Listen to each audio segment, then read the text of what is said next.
अस्सलाम वालेकुम, welcome to YouTube channel mathematics academy. आज गवर्नर हाउस का तीसरा टेस्ट हुआ है, उसकी हम वीडियो बना रहे हैं। जो 25 MCQs हैं, इंशाल्लाह इसी वीडियो में 25 ही MCQs कवर हो जाएंगे। तो इसमें बहुत सारे MCQs रिपीट भी हुए हैं और मज़ीद जैसे जैसे आगे होते जाएंगे ना, तो ये सारे रिपीट होते रहेंगे। और जब बारी 2 लाख से 3 लाख तक के रोल नंबर तक पहुँचेगी ना, तो मुझे ऐसा लगता है कि पिछले सारे पेपर के जो MCQs होंगे वो रिपीट ही होंगे। तो देखें जी, इसे सॉल्व करते हैं। ये वीडियो है 2 सेकंड की, तो इसमें पहले पेज का जो MCQs थे वो आए हैं, वो मेरे पास हैं। तो बस क्या करें, जैसे आ रहे हैं वैसे ही करेंगे।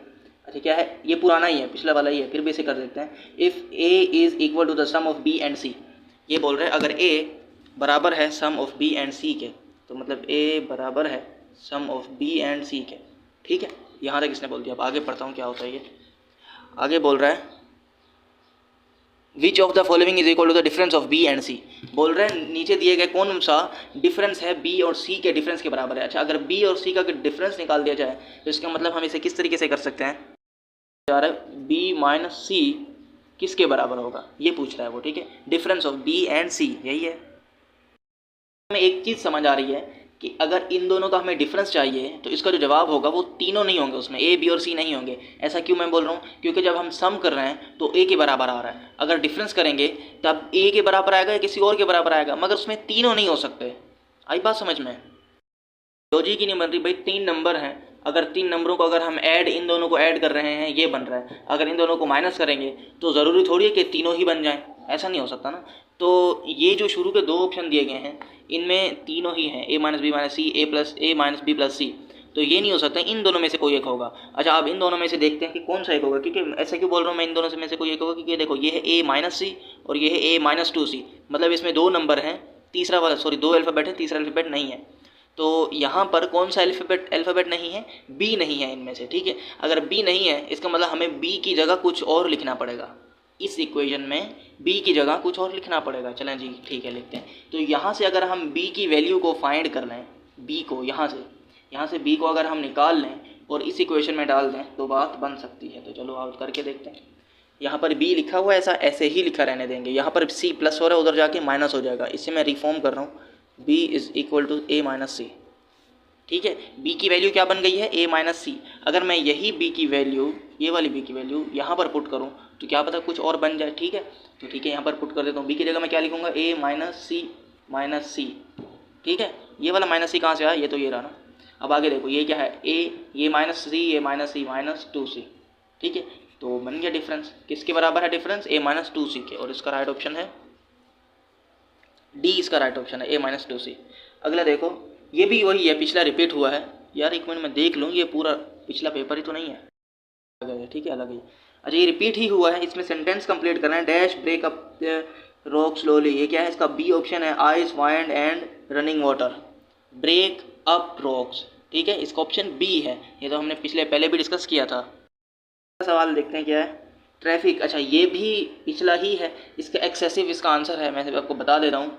Traffic speed limits are set at a level that achieve some balance between the desires. आगे नहीं है, नज़र आ रहा क्या है, desires most people to travel as quickly as possible and the danger of excessive speed.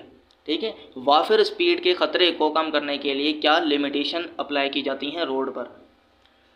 ठीक है, ये शुरू के जो 3 आ गए, ये जो 3 आ गए, ये पहला दूसरा तीसरा, तो ये तो पुराने ही हैं। ठीक है जी, इसमें ज़्यादातर रिपीट हुए हैं पिछले 2 पेपर। चौथा क्या, सादिक परचेज अपलोड। अच्छा, ये भी पुराना है यार, शुरू के 4 ही पुराने आ गए। ये मैंने upload for 8000 rupees, he sells upload to Abid at profit of 20%। ठीक है, अच्छा यहाँ तक इसने क्या बोला है, ये चौथा देखो। थोड़ा सा यार नज़र नहीं आ रहा क्योंकि मसला है उसमें, मतलब जिसने भेजे उसके पास भी ऐसा ही था। क्या है भाई, सादिक ने 8000 का अपलोड लिया, 20% प्रॉफिट पर उसने बेच दिया। चलिए यहाँ तक पढ़ लें, यहाँ तक हम इसे सॉल्व करते हैं। उसने 20% का मुनाफा हासिल किया है और प्लॉट को बेच दिया है। 8000 का प्लॉट था, 20% प्रॉफिट पे उसने बेचा है। तो क्या करूं मैं, पहले 8000 का 20% निकालता हूं, फिर 8000 वो 20% इस 8000 में ऐड कर दूंगा। मैं ऐड क्यों कर रहा हूँ, क्योंकि ये प्रॉफिट का क्वेश्चन है। अगर आपने मेरी वो परसेंटेज वाली वीडियो अगर देखी है तो उसमें आपको आइडिया हो गया होगा कि प्रॉफिट वाले क्वेश्चन में परसेंटेज जो निकालते हैं वो टोटल वैल्यू में, ओरिजिनल वैल्यू में ऐड कर देते हैं, और लॉस वाले क्वेश्चन में जो टोटल परसेंटेज निकालते हैं वो ओरिजिनल वैल्यू में से माइनस कर देते हैं। तो 8000 का मैं 20% कैसे निकालूंगा, 20% का मतलब 0.2, से मल्टीप्लाई कर दूंगा। अच्छा, जो मेरे नए स्टूडेंट हैं उनके लिए मैं बताता चलूँ, 20% निकालना है ना, तो 20% का ये मतलब होता है, और जिसके साथ परसेंट होता है उसको क्या करते हैं, सर्कल बनाते हैं और 100 से डिवाइड करते हैं। सर्कल नहीं बनाते, 100 से डिवाइड करते हैं। इसको 100 से डिवाइड करूँगा तो 0.2 ही आएगा। तो 20% की जगह मैं क्या लिखूँगा, 0.2 लिखूँगा। 8000 को 0.2 से अगर मैं मल्टीप्लाई करा दूँ तो मेरे पास आंसर आएगा 1600। कितना आएगा, 1600। ठीक है जी। अभी 1600 का क्या करना है, या इसमें से ओरिजिनल वैल्यू में से 1600 को माइनस करना है, सॉरी प्रॉफिट है ना, ऐड करना है। ठीक है, ऐड करेंगे। तो उसने जो 8000 का प्लॉट लिया तो उसने आबिद को कितने का बेचा, 9600 का बेच दिया। ठीक है, यहाँ तक बात समझ आई आपको। आगे देखें, कहाँ गया, यहाँ तक बेच दिया। अब देखो, अब आबिद क्या कर रहा है, आबिद ये पता नहीं क्या लिखा है, sells that plot to Arif at a loss of 20%, plots of Arif, क्या लिखा है, द प्लॉट कॉस्ट आरिफ। ठीक है जी। अच्छा, ये मैं आपको बता देता हूँ क्या बोल रहा है वो बोल रहा है कि अच्छा, एक बंदे ने प्लॉट लिया, ए ने प्लॉट लिया, पता नहीं नाम वाम को छोड़ो, ए ने प्लॉट लिया, बी को 20% प्रॉफिट पर उसने बेच दिया। ठीक है, अब क्या किया है, अब इस बी ने यहाँ पर क्या लिया है, 20% प्रॉफिट अप्लाई किया है। किसने, ए ने 20% प्रॉफिट अपने पास रखा है और बी को बेच दिया। अब बी ने क्या किया है, 20% लॉस में ये प्लॉट सी को बेच दिया है। तो क्या करूँगा, 9600 का क्या लगाना है, 20% निकालना है, उसमें से माइनस करना है। किस में से, ये जो 20% आएगा ना, इसका 20% इसी में से माइनस करूँगा, तभी तो लॉस निकल जाएगा। और जो लॉस, जो वैल्यू आएगी वो वैल्यू सी की होगी, और सी को वो बेच देगा। कौन, बी सी को बेचेगा। तो सबसे पहले मैं 20% निकालूंगा 9600 का, मल्टीप्लाई बाय 0.2 कर दूँगा। 9600 मल्टीप्लाई 0.2, 1920 आ गया। अब इसका क्या करना है, 1920 आया है, इसको इसमें से माइनस करना है, 9600 में से माइनस करना है 1920 को। तो मैं यहीं पर डायरेक्ट कर देता हूँ। ठीक है जी, माइनस 9600, 7680, 7680 रुपये। आई बात समझ में, क्या हुआ है। तो ये जो इसने बेचा ना, बी ने सी को जो प्लॉट बेचा है ना, वो है 7680 रुपये में बेचा है, 20% उस पर क्या बोलते हैं इसको, लॉस पर। तो 7600 जो भी, जहाँ भी आंसर हो उस पर टिक लगा देना है। वैसे है कहाँ, ये रहा 7680, ऑप्शन डी यही है। ठीक है, आगे देखते हैं। पाकिस्तान हैज़ 4.2 मिलियन, ये क्या है, 4.2 million unit of area of forest and planted tree which equates to, यहाँ पर पता नहीं क्या लिखा हुआ है, यहाँ देखें, यहाँ पर कोई चीज़ आगे एक दो वर्ड लिखे हुए होंगे, वो पता नहीं है, यहाँ से थोड़ा सा पहले भी कुछ लिखा हुआ है, लेकिन जो यहाँ आएगा ना वो टोटल लैंड एरिया आएगा। ठीक है, क्या है, 4.2 मिलियन यूनिट ऑफ एरिया, वो जो है वो क्या है, फॉरेस्ट एंड प्लांटेड ट्री, जंगल पर है और दरख्तों पर मुश्तमिल है पाकिस्तान का, जो कि 4.28 बनता है total land area. Total land area सही है। अब हम अगले क्वेश्चन की तरफ पढ़ते हैं, इसका आंसर टोटल आएगा। और ये मेरे पास नोट कर लें, ये रिपीट होंगे नेक्स्ट पेपर में भी, क्योंकि इस बार 2 पेपर होने थे ना, तो 2 नहीं हुए, बारिश की वजह से एक 9 बजे वाला पेपर कैंसिल हो गया। अब 9 बजे वाला पेपर पता नहीं कब होता है, वो अनाउंस हो जाएगा, तो उसमें ये रिपीट होंगे। तो आपने क्या करना है, इन जितने भी पेपर हुए हैं, अभी तक 3 पेपर हुए हैं, इस पेपर के साथ इनका रट्टा मार लेना। इस क्वेश्चन में 8 से 9 इस पेपर में 8 से 9 क्वेश्चन रिपीट हुए हैं, मजीद 10-11 क्वेश्चन रिपीट होंगे। तो बस अब आगे समझदार हैं। आगे ये देखो भाई, क्या है, ये है वेज prefer to read dash the school library. ये भी पेपर नंबर 1 जो हुआ था ना, पहला पेपर, उसमें आया था। यहाँ पर इन लगेगा, इन द स्कूल लाइब्रेरी। अच्छा, examination 52% candidates failed in English, 42% failed in mathematics. अब ये क्या है, 7% फेल्ड इन बोथ। सही है। अगर find the percentage of those who passed in both the subject, ये भी पहले पेपर में आया था, इसे भी कर दे। देखो 52 इंग्लिश में फेल हुए हैं, 42 मैथ में फेल हुए हैं, 7% दोनों में फेल हुए हैं। नहीं है, ये 17 लिखा हुआ है। ठीक है, छुपा हुआ है, वो देखो नजर आएगा, देखो 17 था, तो 17% दोनों में फेल हुए हैं। इसे देखते हैं कैसे करते हैं।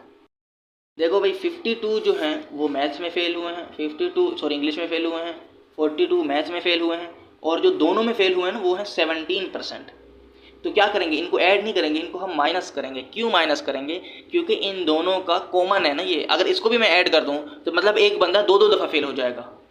कैसे फेल हो जाएगा? देखो 52 इंग्लिश में फेल हुए हैं, हाँ ठीक है, अब ये 17% क्या है, ये दोनों में फेल हुए हैं, इसका मतलब इसमें भी फेल हुआ है, इसमें भी फेल हुआ है, तो इनको माइनस करना है ना, हमें सिर्फ अकेली चीज़ चाहिए। अगर मैं 17 भी इसमें ऐड कर दूंगा तो यूँ लगेगा कि ये 52 भी ऐड हो गया था, 52 मैथ्स में इंग्लिश में फेल हो गए थे, 17% तो दोनों में फेल हुए हैं, तो मतलब इसमें इंग्लिश वाले भी होंगे और मैथ्स वाले भी होंगे। क्यों? क्योंकि 17% तो दोनों वाले फेल हैं, तो एक एक करना है, इसलिए इसको हम माइनस करेंगे।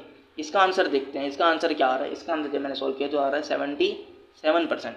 77% स्टूडेंट फेल हुए हैं, तो हमें क्या करना है, हमें मालूम करना है कि कितने स्टूडेंट पास हुए हैं। अगर 77%, सॉरी ये परसेंट है, 77% अगर फेल हुए हैं तो पास कितने हुए होंगे, कैसे पता चलेगा? अरे 100 में से 77 को माइनस कर दो, ऐसा ही होता है ना। कितना आएगा? 23%।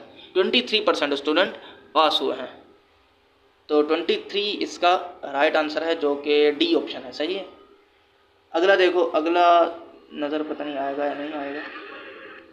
अच्छा, एक और पेज जिसमें वो थोड़ा साफ नज़र आ रहा है, मैं उसे ढूंढता हूँ, बताता हूँ, दिखाता हूँ आपको। दूसरी भी उसमें भी साफ नज़र नहीं आ रहा था, लेकिन मैंने उससे मिलते जुलते एक क्वेश्चन फाइंड कर लिया, तो इसे हम सॉल्व करते हैं। बुक है बिजनेस मैथ है, 10 क्लास की है, 10 तो नहीं है मेरे ख्याल से, 12 क्लास की है, ठीक है, फर्स्ट ईयर की है।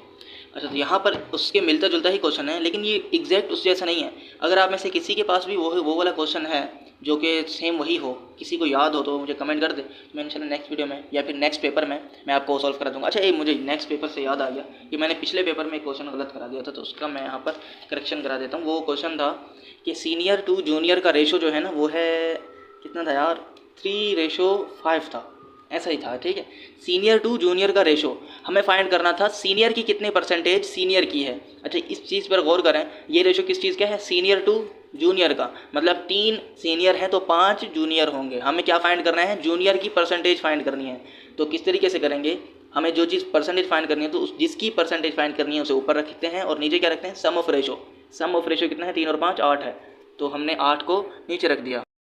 परसेंटेज फाइंड करनी है तो 100 से मल्टीप्लाई करा देंगे। जब इसे सॉल्व करेंगे तो आंसर आएगा 62.5%, ठीक है। तो यही इसका राइट आंसर है। मैंने क्या कर दिया था, मैंने 3/5 कर दिया था और इसका आंसर आ रहा था 60, ठीक है। तो मैंने ये गलत कराया था, तो इसको आप नोट कर लें। इसी तरह अगर और भी मैंने पिछली वीडियो में अगर कोई मिस्टेक की है, अच्छा मुझे पता नहीं चल रहा था, तो किसी ने कमेंट करके मुझे बताया था कि मैंने ये मिस्टेक की है, तो मुझे याद आ गया। लेकिन मैंने ये आपको टॉपिक पढ़ाया हुआ है रेशियो प्रोपोर्शन का, नीचे जो डिवाइड करते हैं वो सम ऑफ रेशियो से करते हैं, तो किसी स्टूडेंट को याद था और उसने मुझे बता दिया, उसका बहुत शुक्रिया। अब क्या करना है, अब अगर वो जो सवाल है किसी को अगर एग्जैक्ट क्वेश्चन याद है तो मुझे कमेंट कर दे या फिर व्हाट्सएप पे मुझे व्हाट्सएप मैसेज कर दे, तो मैं आपको उसका नेक्स्ट वीडियो में सॉल्यूशन करा दूंगा। लेकिन फिलहाल उसका एक मिलता जुलता मेरे पास क्वेश्चन है, इसको देखते हैं। देखें भाई, ये है 2.11, A B and C are business partner, they earn a profit of 24,000, find the share of each partner in the profit if the profit can be shared in the ratio of 2:5:3 respectively. 24,000 उनका total क्या है, बचत है। वो अगर आपस में 2, 5 और 3 के रेशो से डिवाइड करना चाहते हैं एक दूसरे को, तो बताओ हर बंदे को कितना कितना मिलेगा, बस यही फाइंड करना है। चलो आओ देखते हैं। लेकिन उसमें जो क्वेश्चन था उसमें शायद किसी एक का उसने मांगा था, ठीक है। अब तीनों का तो नहीं मांगेगा, अब वो मांगे शायद उसने PQR था ना, PQR, और Q का शेयर दिया गया था, Q का 4,000 था, वो P का मांगता या फिर R का मांगता कि R और P में कितना हिस्सा आएगा। तो हम तीनों का फाइंड कर लेते हैं, ठीक है। एग्जाम में किस तरीके से आएगा, इन तीनों का मालूम करने को नहीं आएगा प्रॉफिट, तीनों को कितना हम बांटेंगे नहीं आएगा, किसी एक का आएगा। वो बोला जाएगा कि देखो ABC 3 बंदे हैं, या फिर PQR कुछ भी बोल देगा, तो क्या बोल देगा, टोटल प्रॉफिट इतना है और इन रेशो में शेयर करना है, डिवाइड करना है, ठीक है। तो अब आप बताओ कि C को कितने पैसे मिलेंगे, ठीक है, C को कितने पैसे मिलेंगे, ये क्वेश्चन आएगा। और मैं इसी क्वेश्चन को अभी आपको यहाँ पर सॉल्व भी करके दिखाऊंगा। तो आओ करते हैं। रेशो कितने हैं, 2, 5, 3। यहाँ पर देख लेते हैं रेशोज़ हैं 2, 5 और 3। तो मैं डायरेक्ट सम ऑफ रेशो कर लूँ, क्योंकि सम ऑफ रेशो काम आते हैं। सम ऑफ रेशो कैसे करेंगे, सम ऑफ रेशो, अरे सबको ऐड कर दो, 2 और 5 7 और 3 10, सम ऑफ रेशो 10 हो गया, ठीक है। हमें क्या फाइंड करना है, क्या फाइंड करना था यार, शेयर्स ऑफ C। जो बंदा C है उसको कितना शेयर मिलेगा, चलो ठीक है जी, फाइंड कर लेते हैं। यहाँ पर मैं डायरेक्ट C लिख देता हूँ और यहाँ पर क्या आता है, टोटल जो उसकी कितनी है, total profit divided by sum of ratio, short form में SFR लिख दिया, SOF मतलब sum of r, sum of ratio multiply by c को कितना रेशो मिला था, सी को रेशो मिला था 3 का रेशो। देखो ये ए का है, ये बी का है और ये सी का है, इसलिए मैंने यहाँ पर मल्टीप्लाई बाय 3 करा दिया। वैल्यू पुट करें, मल्टीप्लाई करें, आंसर आ जाएगा। टोटल कितना था, 24,000 था। ठीक है, देखा था ना 24,000 था, लेकिन यहाँ मैंने लिखा नहीं है 24,000। और सम ऑफ रेशो कितना है, 10 है। मल्टीप्लाई किससे कराना है, 3 से कराना है। इसे सॉल्व कर देते हैं। देखो 1 0 से 1 0 कट गया। ये क्या है 24, 2400 को 3 से मल्टीप्लाई कराना है। तो 2400 को 3 से मल्टीप्लाई कराना आते हैं आपको। 3 0 0 0 3 4 12, 2 यहाँ आएगा, 1 यहाँ जाएगा, 3 2 6 और 1 7। तो ये क्या हो गया 7,200, 7,200 मिलेगा सी वाले बंदे को। ठीक है, ये इसका आंसर है। हो गया, आई बात समझ में। तो इसी तरीके का वहाँ पर भी क्वेश्चन था, लेकिन इससे थोड़ा सा अलग था। किसी को याद है तो ज़रूर मेरे पास भेज दे, क्योंकि उसमें मैंने आखिर में देखा था, आखिर में एयर लिखा हुआ था, एयर था या फिर अर्ली था। तो ऐसा क्वेश्चन पता नहीं किस तरीके से बन सकता है, वो फिर आप काइंडली मुझे आप सेंड कर देना। अभी हम नेक्स्ट क्वेश्चन की जाने बढ़ते हैं। बारिश हो रही थी तो जिसने पिक ली है तो अपने बारिश में ही लिए। देखो भाई इसमें थोड़ा सा मसला हुआ है, ये भी पुराना वाला ही है न, माने देखो 5वां MCQ रिपीट हो रहा है। इसका क्या है, इसका तो मैंने आंसर आपको कई दफ़ा बताया हुआ है। इसका है डिकम्पोज आएगा, और यहाँ पर क्या आ सकता है, डिसइंटीग्रेट भी आ सकता है, लेकिन मैं फिर भी इसको पढ़ के दिखा देता हूँ। In revolutionary development in technology some manufacture how make, यहाँ पर पता नहीं क्या है, फॉर्म्स ऑफ प्लास्टिक। अच्छा आखिर में लिखा है व्हेन एक्सपोज टू सनलाइट। जब भी आप देखो व्हेन एक्सपोज टू सनलाइट तो इसमें क्या लिख देना है, डिकम्पोज। डी इसका राइट आंसर है। ठीक है जी, व्हेन एक्सपोज टू सनलाइट इसका ऑप्शन आंसर आएगा डिकम्पोज। आगे देखो, आगे during the early period of ocean navigation. ठीक है, अच्छा ये भी यार, ये भी पुराना है, देखो कितने रिपीट हो गए। आगे क्या, dash any need for sophisticated instrument and techniques. क्या है भाई, इसका वॉज आखिर में नहीं आना चाहिए। यही मैंने आपको पिछली बार बताया था ना, सो दैट हार्डली नहीं आएगा। When there hardly was there was hardly, इसका आंसर है देयर वॉज हार्डली। यहाँ पर ऑप्शन डी में लिखा हुआ है, यहाँ पर लिखेंगे there was hardly. She climbed up. अच्छा यहाँ पर डायरेक्ट मैंने अप ही बोल दिया, क्योंकि क्लाइम्ब का क्या मतलब होता है, चढ़ना। By ladder, the ladder, ladder क्या होती है, सीढ़ी होती है, सीढ़ी से हम क्या चढ़ते हैं, ऊपर चढ़ते हैं, तो इसलिए यहाँ पर क्लाइम्ड अप आएगा, ऑप्शन सी आएगा। She climbed up to the paint the wall, she climbed up the dash, she climbed up the ladder to paint the wall.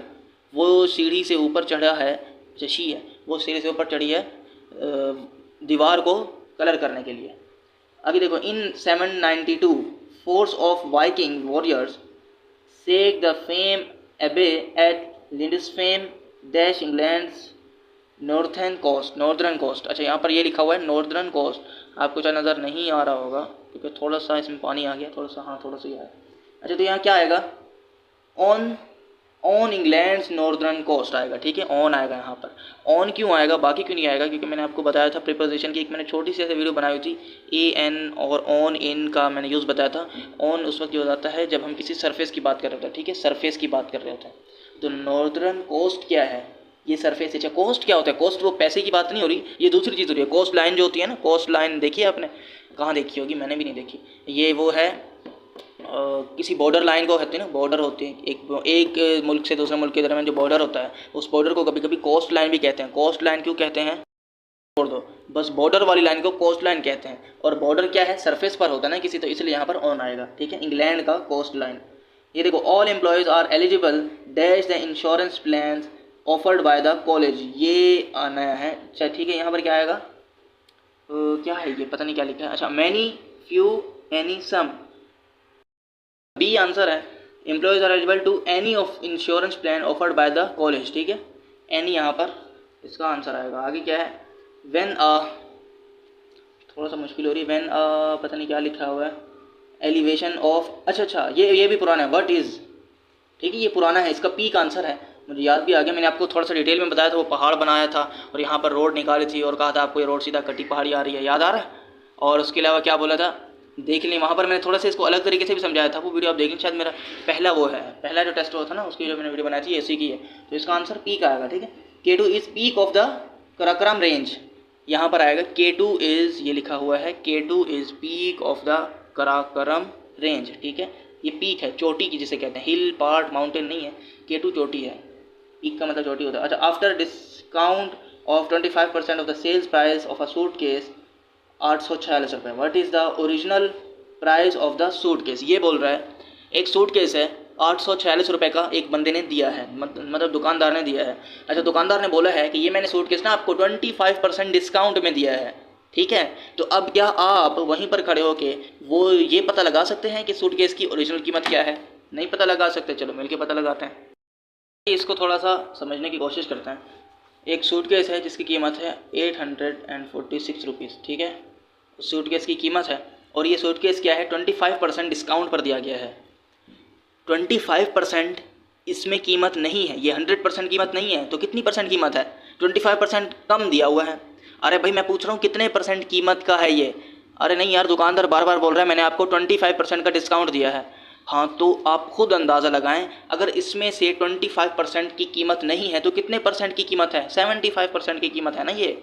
100% नहीं है ना कीमत। 100% क्यों कीमत नहीं है? क्योंकि इसमें 25% का डिस्काउंट दिया हुआ है। अगर 25% का डिस्काउंट दिया हुआ है तो ये वैल्यू जो है ये कितने परसेंट होगी? ये 75% होगी। मुझे कैसे पता चला? वो कितनी देर से बोल तो रहा है मैंने 25% का डिस्काउंट दिया है, 25% का डिस्काउंट दिया है। तो 25% का डिस्काउंट दिया है, तो ये जो वैल्यू है ये टोटल वैल्यू 75% है, 100% नहीं है। बस 75% रखकर हम टोटल वैल्यू को फाइंड कर सकते हैं। कौन सा फॉर्मूले से? ये फॉर्मूला है, percent is equal to given upon total multiply by 100। अगर टोटल हमें फाइंड करनी है तो टोटल यहाँ डिवाइड हो रहा है, उधर आके मल्टीप्लाई हो जाएगा टोटल। यार कौन है यार, कितनी हॉर्न देगा ये बाइक का? सही है, गिवन क्या है? 846 गिवन ही है, टोटल में फाइंड करनी है। भाई ये नहीं सुधरेगा। परसेंट कितने? 75 है। अब इसे सॉल्व करते हैं तो आंसर आ जाएगा। कैलकुलेटर पर सॉल्व करो। 1128 आंसर आया है। टोटल वैल्यू कितनी है? ओरिजिनल वैल्यू कितनी है? 1128 है। किसी खतरनाक सेल वाली दुकान पर हम खड़े हुए हैं और 25% का उसने, ऑप्शन ए इसका राइट आंसर है, ठीक है। ये 1128 है। 1128 के रुपये उसकी कीमत है, 25% डिस्काउंट है, और क्या है 840 रुपये का लेके गोली हो जाओ। आखिरी सवाल देखो, ये ऐसा क्वेश्चन मतलब जिसमें दो इक्वेशन और एक इक्वेशन में एक्स और दूसरी इक्वेशन में वाई हो। तो मैंने उन्हें ये कहकर उन्हें निपटा दिया कि ये क्वेश्चन तो नहीं आ सकता ना, क्योंकि ये इस क्वेश्चन में एक्स और वाई दोनों को फाइंड करना पड़ता है और इसका थोड़ा सा ज़्यादा लेंथी प्रोसेस है। मगर ये क्वेश्चन आ गया है। पता नहीं यार उनको कैसे पता चल गया कि अब आने वाले टेस्ट में ऐसे क्वेश्चन भी आएंगे। तो भाई मैंने बहुत ज़्यादा लेंथी इसका प्रोसीजर है, मैं आपको थोड़ा सा बता देता हूँ, लेकिन शॉर्ट ट्रिक तो हर क्वेश्चन की होती है और इसकी भी हमने शॉर्ट ट्रिक फाइंड कर ली है। तो शॉर्ट ट्रिक से ही निकालते हैं इसे, क्योंकि अब इतना बड़ा हम इसका सॉल्यूशन तो नहीं करने बैठ जाएंगे ना, तो ये 40 मिनट ना इस एक क्वेश्चन में ही लग जाएंगे। ये इसका इतना लंबा प्रोसेस होता है। मैं आपको प्रोसेस का समझा देता हूँ। वैसे तो इसको कैलकुलेटर पर भी हम वैल्यू फाइंड कर सकते हैं। अगर आपके पास किसी तरीके से, अगर आपने ये कैलकुलेटर वहाँ पर लेके चले गए, या फिर मोबाइल में भी साइंटिफिक कैलकुलेटर होता है, तब तो आप इन जैसे क्वेश्चन की वैल्यू एक्स और वाई की वैल्यू निकाल सकते हैं। वैसे वहाँ पर इस क्वेश्चन में, पेपर में एक्स और वाई की वैल्यू फाइंड नहीं करने को बोला गया, एवरेज फाइंड करने को बोला गया है। लेकिन एवरेज से पहले एक्स और वाई की वैल्यू को फाइंड करना ज़रूरी है। हमने अब तक जितना भी पढ़ा है, मैंने आपको पढ़ा है, वहाँ पर एक एक्स की वैल्यू फाइंड करने को बोला जाता था। देखिए 3x + 7, अच्छा ये प्लस 7 बराबर है 20 के, ठीक है। यहाँ पर x कैसे फाइंड करते हैं? 7 यहाँ प्लस हो रहा है, उधर जाके माइनस हो जाएगा, 3 यहाँ मल्टीप्लाई हो रहा है, उधर जाके डिवाइड हो जाएगा। ऐसे करते थे ना x को फाइंड। लेकिन यहाँ पर x भी है और y भी है, तो कैसे फाइंड करेंगे? यहाँ पर आपने मोड प्रेस करना है 5 और 3, ठीक है। इस तरीके से कुछ बना, अरे सॉरी, वापस जाओ, वापस मोड 1 बोला। देखो मोड प्रेस करो, उसके बाद 5 प्रेस करना है, उसके बाद 1 प्रेस करना है, ठीक है। ये रहा 1। ऐसे अब 2 आपके पास आ गई हैं। ये वैल्यू आपने पुट करनी कर देनी। देखो पहले 7 3 17, 7 3 17 हो गया। अब दूसरी क्वेश्चन में क्या है? 3 7 19, 3 7 19, ये आ गई मेरे पास x की वैल्यू, ये आ गई, और y की वैल्यू ये आ गई, ठीक है। x और y की वैल्यू कैलकुलेटर से तो निकालना आसान है, लेकिन वहाँ पर ये इस कैलकुलेटर का अलाउ नहीं होगा। तो हम किस तरीके से फाइंड करेंगे? तो शॉर्ट ट्रिक है ना उसके लिए, तो आओ शॉर्ट ट्रिक से करते हैं फाइंड। वरना शॉर्ट ट्रिक अगर किसी को ना समझ आए तो उसको जो लेंथी तरीका है मैट्रिक में, पहले यहाँ से x को फाइंड करो, यहाँ वैल्यू y इस वैल्यू इसमें इस इक्वेशन में पुट करो, और यहाँ से y आएगा वो y इसमें पुट करो, तो हमारे पास x और y दोनों की वैल्यूज़ आ जाती हैं, ठीक है। खैर ये प्रोसेस आपको समझ नहीं आने वाला, क्योंकि मैंने भी इसको समझने में जब मैट्रिक में था नहीं आ गया था, मुझे समझ आ गया था। 1-2 क्वेश्चन के बाद ना ये समझ आ गया था, क्योंकि इतना भी मुश्किल नहीं है, थोड़ा सा फोकस देना पड़ता है। अब गौर से देखें, शॉर्ट ट्रिक है, जब तक समझ ना आए तब तक कुछ पल्ले नहीं पड़ता, ठीक है। गौर से देखें, यहाँ पर सेंटर में ये वैल्यू लिखी हुई है 3y। 3y को एक एरो यहाँ पर बना दो और एक एरो यहाँ पर बना दो। ये 2 एरो का क्या मतलब है? मल्टीप्लाई होंगे। ये 2 एरो मैंने बनाए हैं मल्टीप्लाई करने के लिए। अच्छा अलग पेन से बनाते हैं जो नीचे। अब 2 एरो और बनाएंगे, ये 2 एरो यूं बना दो और ये 2 एरो यूं बना दो। ये जो ब्लैक वाले एरो हैं ये माइनस होंगे। यहाँ तक बात क्लियर है? चलें ठीक है, अब इसे प्रैक्टिकल करके देखते हैं। यहाँ इस तरीके से किसकी वैल्यू आएगी? सिर्फ x की वैल्यू आएगी, y की वैल्यू नहीं आएगी। y की वैल्यू कैसे आएगी? जब x आ जाएगा तो y ऑटोमेटिकली बाद में आ जाता है। ठीक है, x बराबर है, ये देखो ये सबसे पहले एरो यहाँ जा रहा है ना, तो यहाँ कर देते हैं। देखो ये 3 है और ये 19 है, y x को भूल जाओ, अब ओनली नंबर पर फोकस करना है। ये क्या है? 3 है और ये 19 है, तो 3 को 19 से मल्टीप्लाई करा देंगे। करा दिया जी, बिल्कुल करा दिया। अब देखो रेड वाला मल्टीप्लाई हो गया, अब ब्लैक वाले की बारी है। अब क्या है? 7 है और ये 17 है, ये मल्टीप्लाई नहीं होंगे, ये क्या होंगे? मैंने आपको बताया था ये माइनस होंगे। तो यहाँ पर मैंने माइनस का निशान डाल दिया, 7 को 17 से माइनस करा दिया, कुछ इस तरीके से। ठीक है, 7 और 17 मल्टीप्लाई होंगे, लेकिन इनके बीच में साइन क्या लगेगा? यहाँ पर माइनस का साइन लगेगा। अब ठीक है, ऊपर वाली होगी, अब नीचे वालों की बारी। यहाँ देखो, अब वैसे ही पहले जैसा करेंगे, ये 3 से मल्टीप्लाई होगा, 3 से मल्टीप्लाई होगा, अब माइनस का साइन डालेंगे। अब क्या करेंगे? 7 से मल्टीप्लाई होगा, 7 से मल्टीप्लाई होगा। ठीक है, यहाँ तक बात समझ आ गई? चलें जी मज़ीद सॉल्व करते हैं। जब 19 को 3 से मल्टीप्लाई कराएंगे तो आंसर आएगा 57। ठीक है, और ये बीच में माइनस है तो माइनस रखा रहेगा। 17 को 7 से मल्टीप्लाई कराओ, 17 मल्टीप्लाई बाय 7 119, 119। ठीक है, अब नीचे वालों की बारी। 3 से मल्टीप्लाई होगा तो 9, माइनस का माइनस आ गया, 7 7 जार 49। अब इसे सॉल्व करो, 57 माइनस 119, 57 माइनस 119, आंसर आ गया -62। और नीचे 9 माइनस 49 माइनस 40। ठीक है, इस माइनस से ये वाला माइनस कैंसिल हो गया, ऊपर जो सेम होती हैं वो कट जाती हैं। अब देखो ये 2 के टेबल से जा रहे हैं ना, कट रहे हैं, हाँ तो काट। तो देखो 2 को 31 से काटेंगे तो 60 आ जाएगा और 40 की जगह 20 आ जाएगा। मतलब इनको हाफ कर दिया। 2 के टेबल से काटने का मतलब भी यही होता है कि उनको आधा कर दो। तो x की वैल्यू आ गई, कितनी आई है? 31/20। x आ गया जी, बिल्कुल आ गया। अब इस x की वैल्यू को इन दोनों में से किसी एक इक्वेशन में पुट करो, y आ जाएगा। चलें जी, मैं इस इक्वेशन में x की वैल्यू को पुट करने जा रहा हूँ। 7x, x की जगह क्या लिखूंगा? 31/20 लिखूंगा। 731/20 लिखूंगा ना। अब आगे क्या है? Plus 3y is equal to 17। मुझे y की वैल्यू फाइंड करनी है, तो y को मैं यहीं रखूंगा, इसके साथ जो कुछ भी है उसे इक्वल टू के उस तरफ फेंक दूंगा। लेकिन देखो 31 और 7 मल्टीप्लाई होंगे, तो मल्टीप्लाई करा दो। 31 मल्टीप्लाई बाय 7, 217 आंसर आ जाएगा। 217/20 plus 3y is equal to 17। सही है, मुझे 3y को यहीं पर रखना है, इसके साथ ये 217/20 प्लस हो रहा है, उधर जाके माइनस हो जाएगा। 3y is equal to 17 minus 217 minus upon 20। सही है, इसे कैसे सॉल्व करेंगे? इसे एलसीएम लेकर सॉल्व किया जाता है। एलसीएम भी आपको लेना नहीं आता तो मैं सिखा देता हूँ। क्या करेंगे?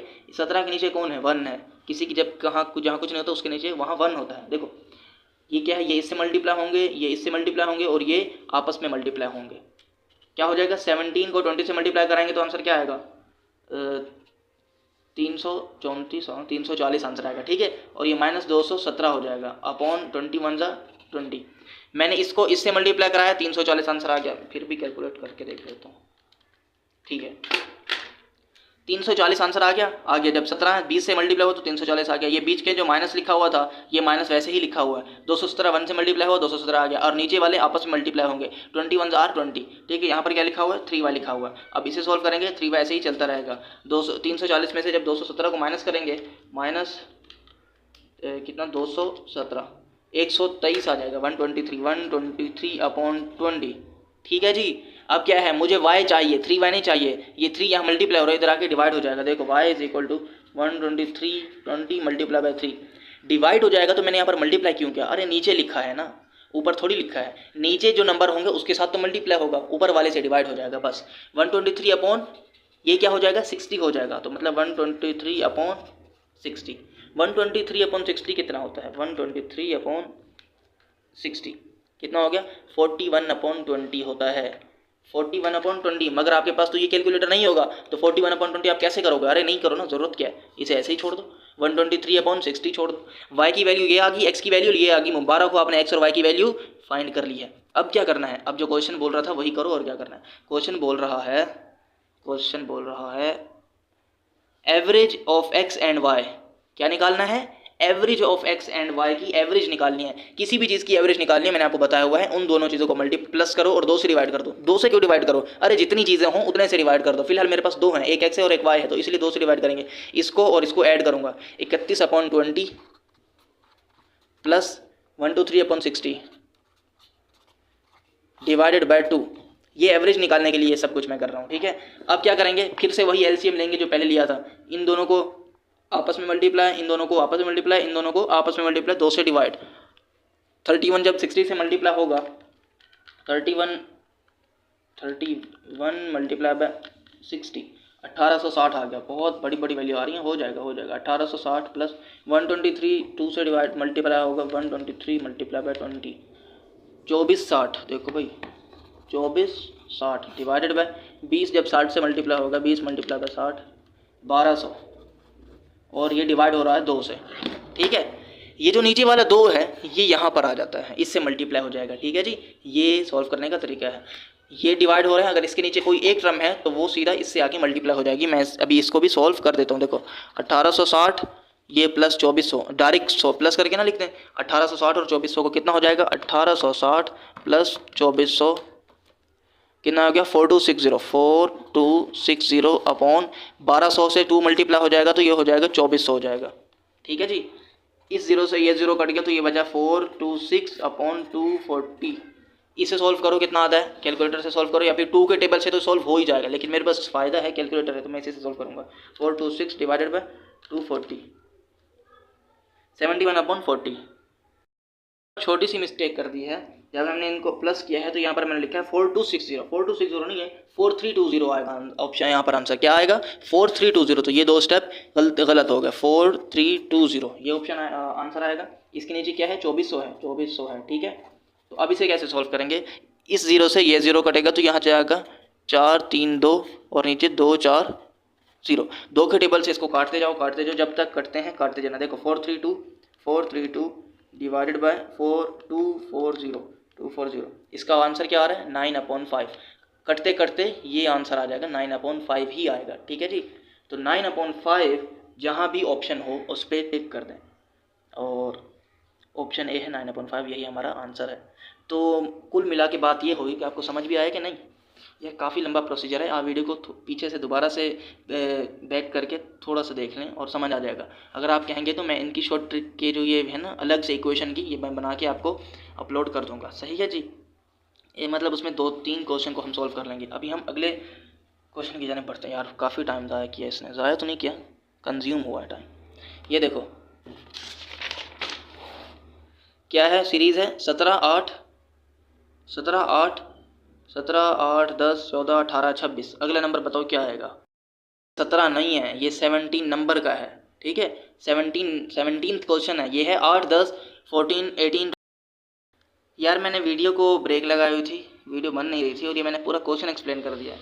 इसके बाद मैंने नेक्स्ट क्वेश्चन भी एक्सप्लेन कर दिया है। जब थर्ड क्वेश्चन के पास गया तो मैंने यहाँ पर देखा था ब्रेक लगी हुई थी। यार क्या करूँ, क्या पता नहीं, फिर से मैं एक्सप्लेन कर देता हूँ। देखो जी, ये क्वेश्चन है हमारे पास, सीरीज़ है एक, और नेक्स्ट नंबर हमें बताना है। वैसे तो मैं बता चुका हूँ आपको। इन दोनों का डिफरेंस 2 है, इन दोनों का डिफरेंस 4 है, इन दोनों का डिफरेंस भी 4 है, इन दोनों का डिफरेंस 8 है, इन दोनों का डिफरेंस 8 आएगा। अरे क्यों आएगा यार, देखो डिफरेंस रिपीट हो रहे हैं। 8 से पहले 2 दफ़ा 4 रिपीट हुआ है, 4 से पहले 2 दफ़ा 2 रिपीट हुआ है, लेकिन यहाँ पर तो 1 दफ़ा रिपीट हुआ है। अरे 8 से पहले नंबर ही नहीं है ना, अगर नंबर होता तो उसका डिफरेंस भी 2 होता, क्योंकि जो हमारी सीरीज़ चल रही है, ठीक है। अब देखो 2 दफ़ा 4 रिपीट हुआ है तो 2 दफ़ा 8 रिपीट होगा, ठीक है जी। इन दोनों का डिफरेंस अगर 8 है तो इन दोनों का डिफरेंस भी 8 ही होगा, और यहाँ पर 34 लिखने पर इसका और इसका डिफरेंस 8 आ रहा है, और यहाँ पर ऑप्शन बी है वही 34 है, और वो उसका राइट आंसर है। अब अगला देखो, ये अगला 18वां क्वेश्चन है। आपको पता ही होगा अगर आपने पिछला पेपर देखा है, ये किसी पोएम का सेंटेंस है, स्टेंजा है। उसमें क्या है, इसका ऑप्शन सी है हार्बिंगर, इसका राइट आंसर आएगा, ठीक है। अराइव डैश ऑफ स्प्रिंग, ठीक है, ये मैंने आपको सॉल्व कराया हुआ है। आगे क्या है, द गवादर पोर्ट, ये भी मैंने बता दिया। इस पर जब मैं आया तो यहाँ पर पता चला कि वीडियो को तो रोका हुआ है मैंने। The Gwadar port of Pakistan is warm water deep sea port dash at Gwadar। क्या आएगा यहाँ पर, situated at Gwadar। यहाँ पर इन सब में क्या आएगा, situated, मतलब गवादर में वाक़या है, ठीक है जी। situated at Gwadar Balochistan at the apex of the Arabian Sea, बस situated इसका राइट आंसर है गवादर वाले का। अगला देखो, यहाँ पर ये x की वैल्यू फाइंड करनी है इस इक्वेशन को सॉल्व करके। ये मैं आपको अब लिखता हूँ। हमारे पास क्वेश्चन था, इसको मैंने यहाँ पर थोड़ा सा रीअरेंज करके लिखा हुआ है। देखो 8 को मैं 2 की पावर 3 में लिख सकता हूँ और 16 को 2 की पावर 4 में लिख सकता हूँ। 2 की पावर 3 का क्या मतलब है, 2 को 3 दफ़ा लिख दो, 2 2 2। इसको यूँ करो, देखो 2 2 आर 4, 4 2 आर 8, ठीक है जी। और 2 को अगर 4 दफ़ा लिख दो तो 16 हो जाएगा। यहाँ पर 8 पढ़ा था ना, 8 2 आर 16 हो गया। तो इसी तरह 2 की पावर 4 है और 2 की पावर 3 है। अब इस पावर पर पावर लिखी हुई थी तो वो तो ऐसे ही लिखी रहेगी। पहले ये बताओ कि मैंने 2 को तोड़ा क्यों है, क्योंकि अगर इक्वल टू के दोनों तरफ पावर के जो बेसिस सेम हो जाएं तो पावर इक्वल हो जाती हैं, ठीक है। तो ये बेसिस खत्म हो जाएंगी, पावर रह जाएंगी, लेकिन ये पावर पावर से मल्टीप्लाई होने के बाद रहेगी। देखो 2 3 आर 6 प्लस माइनस माइनस 3 4 12, और यहाँ पर 4, यहाँ पर x था, हाँ यहाँ पर x है, ये x भी आएगा, ठीक है, 4x, ठीक है। अभी देखो ये 4x यहाँ आएगा, 12 वहाँ जाएगा, क्योंकि मुझे x वाले एक साइड पे करने हैं और जो कांस्टेंट है वो एक साइड पे करने हैं। प्लस 12 हो जाएगा, ठीक है जी। 4x 6x माइनस 4x कितना होगा, 2x इक्वल टू 12 और x बराबर है 6 के। x किसके बराबर है, 6 के। यहाँ पर 6, यहाँ ऑप्शन है बी है और ये इसका राइट आंसर है। A man drives for 5 hours at an average rate, यार ये भी क्वेश्चन मैंने कराए हुए हैं। फ्री पार्किंग ये भी हुआ है। What is the area of rectangle whose length is twice, ये भी कराया हुआ है। अपोलो 11, अपोलो 11 मैं आपको बता देता हूँ यार, इनमें टाइम वेस्ट होगा। वो आप मैं लिंक दे देता हूँ, वहाँ पर आप जाके देख लेंगे। पिछला पेपर है, ये पिछला पेपर है ऊपर वाला, वो आप कर लें। वीडियो ऑलरेडी इतनी लंबी बन चुकी है तो ये छोड़ देते हैं, पिछली वीडियो है वो आप ज़रूर देख लें। ये क्या है, Apollo 11 was the first space flight dash landed humans on the moon. क्या है भाई, हु है, विच है, that landed human on the moon. Preposition है यार, इंग्लिश में प्रीपोजिशन भी मैंने आपको इतना नहीं पढ़ा है, यहाँ पर दैट लगेगा। अब क्या है, Mohenjodaro was considered the oldest civilisation dash the crescent discovery until the recent discovery. Until क्या है, अब से, अब तक की जो मौजूदा, अब तक की जो रिसेंटली जो डिस्कवरी हुई है उसमें क्या है, मोहनजोदड़ो बहुत ही ओल्डेस्ट सिविलाइजेशन है, ठीक है जी। ये जिसने डिस्कवर किया है उसका नाम लिखा हुआ है और 1995 में डिस्कवर किया है। इन क्वेश्चन को आप फिर भी देख लें, ये मैंने सॉल्व भी कराए हुए हैं, ठीक है। ये है 21वां और 22वां, 21वां 22वां, ठीक है। यहाँ पर क्या आएगा, अवेलेबल आएगा, अवेलेबल फॉर एम्प्लॉयज़। ऊपर देख लो ये 21 क्वेश्चन को मैंने, क्योंकि काफ़ी लंबा क्वेश्चन है, इसे आप ज़रूर देख लें, मैं लिंक दे देता हूँ। यहाँ पर हमारी वीडियो इख्तिताम होती है, सारे क्वेश्चन ही माशाल्लाह से हो चुके हैं। और नेक्स्ट वीडियो को अब उस वक्त बनेगी जब नेक्स्ट पेपर आएगा। तो नेक्स्ट पेपर जैसे ही आएगा तो हम उसका भी सोल्यूशन करा देंगे। तब तक के लिए आप हमारे साथ जुड़े रहिए, चैनल को सब्सक्राइब कर लीजिए और वीडियो अगर पसंद है तो वीडियो को लाइक करना मत भूलिएगा। अब हम नेक्स्ट वीडियो मिलेंगे, तब तक के लिए बहुत ख्याल रखिएगा। अल्लाह हाफिज़।